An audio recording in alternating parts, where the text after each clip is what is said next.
ના વેટ નહીં છે ને. હાલો તો મિત્રો જો આ બે અમારા ભાઈઓ હે અને આ વિડિયો બનાવવાની શિખામણ દે તો આમની શિખામણ કેવી હે કોમેન્ટમાં કહેજો.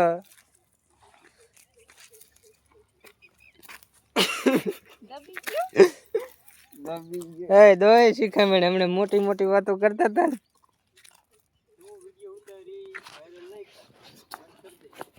આ જો ભાઈઓ ભરવા થઈને વિડીયો વાયરલ નથી થવા દેતા. પેલે જ આમને એક લાઈક નથી કરતા.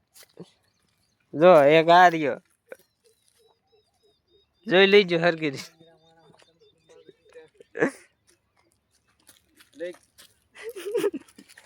જે કમેન્ટ દેતો તો ને દે આયલે અમે કેમેરો સામે આવ્યો એટલે ભલભલા ન બોલી શકે. હમણાં જ કહેતા હતા કે અમે બોલીએ કે અમે કેમેરો ચાલુ કર્યો એટલે બંધ થઈ ગયા.